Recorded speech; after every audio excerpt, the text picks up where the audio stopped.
So we go to the next topic, that is the next content, that is type of derivatives. There are three types of derivatives: forwards, futures, and options.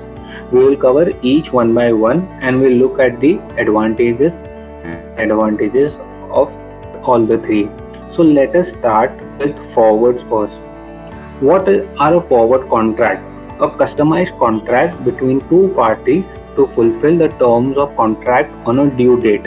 So it is basically a contract between two parties wherein their terms of contracts also includes price, quantity, quality, date of delivery, etc. And these are bilateral contracts where only buyers and seller is involved. That is, there is no mediator or guarantor is involved here. So when I said forwards will not be considered as a legal contract because there is no mediator or a guarantor which is involved in between. High default risk by either parties is therein for forward contract, and these are extremely illiquid and non-transferable contracts. We will try to understand the concepts of forward with a very simple example. So consider this as an example. There is a farmer and there is a bread maker. This farmer produces bread from his farming. Now, the bread maker definitely will require some amount of ingredient from the farmer to make the bread. So over here, it is said that I agree, that is the farmer agrees to sell 500 kg of wheat at rupees 40 per kg after 3 months. The farmer says that after 3 months I will sell you 500 kgs of wheat at rupees 40 kg after 3 months. The bread maker, both the parties agree to the contract and they execute the contract. Now, after 3 months, when the contract has to be executed, the farmer will give 500 kgs of wheat to the bread maker and the bread maker will transfer rupees 20,000 to the farmer.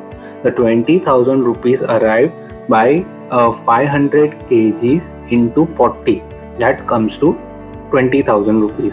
So the bread maker will pay the farmer 20,000 rupees 3 months later. Now what happened over here?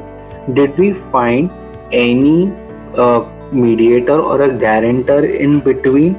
There could be a possibility that in between either the farmer or the bread maker decides to void the contract. They don't want to go ahead with the contract, so they terminate the contract, and there is no legal entity in between to make sure that the contract is executed. So there is a very big risk of a mediator or a guarantor in between, and that is why forwards are not considered to be a legal contract. So generally these kinds of contract which we had mentioned over here, that only buyers and sellers is involved, there is no mediator or guarantor which is involved here. High default risk by either parties. So either of the parties could default and say no to the contract, and there is no guarantor involved, and that is why it has a high element of risk which is involved. So these are some of the features of a forward contract which are there, and which is definitely not recommended to be traded because of the legal options, because of the lack of legal options which are there in a forward contract. Now let us move to the next example of a future contract.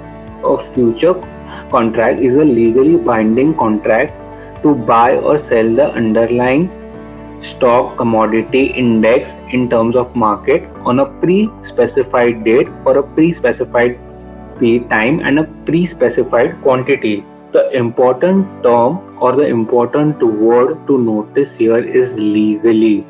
So there is a mediator or a guarantor which is involved, and that is why futures are more suitable rather than trading in the forward contracts, because there is a legal party which is involved. When I talk about stock markets, the basic legal party that is involved is the NSE, that is the National Stock Exchange. There is a platform which is provided to you, and the NSE acts as a guarantor or a legal body who will make sure that the contract is executed well in a proper manner in the way it has been decided.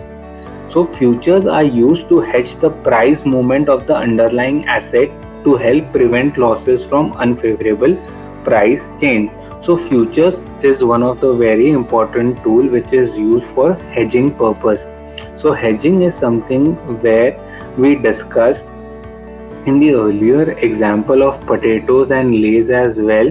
So if I feel that the price of potato might increase in the future, and if there is a future contract of potatoes that is available, I will try to buy the contract right now in order to hedge my position if I am a Lay's manufacturer.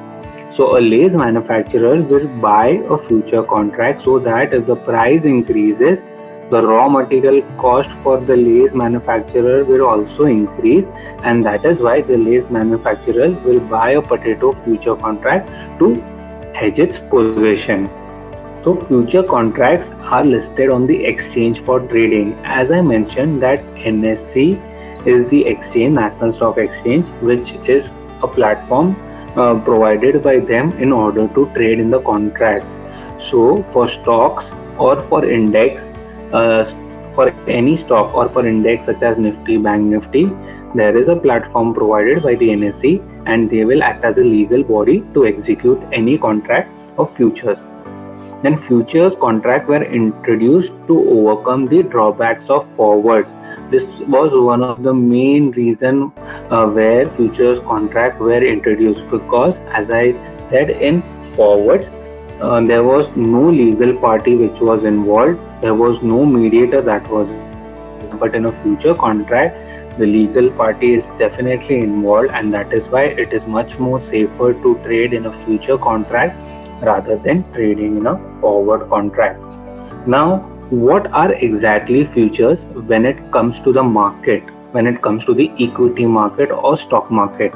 So, in futures, there is a term called as lot size, which is very crucial and very important. Now, what do you mean by a lot size? The minimum number of quantity that must be purchased is called as a lot size. We will try to understand this with the help of a very simple example. For example, a dozen mango is equal to 12 mangoes. So if I say I want to buy 1 dozen mango, I will have to purchase 12 mangoes. In other words, can I say one lot of mango contains 12 mangoes? So similarly, in the stock market as well, there is something called as lot size, and every index and every stock has their different lot size. So each and every stock is not there in the futures contract. There are certain stocks which are only mentioned in the futures contract which meets the terms and criteria decided by the National Stock Exchange.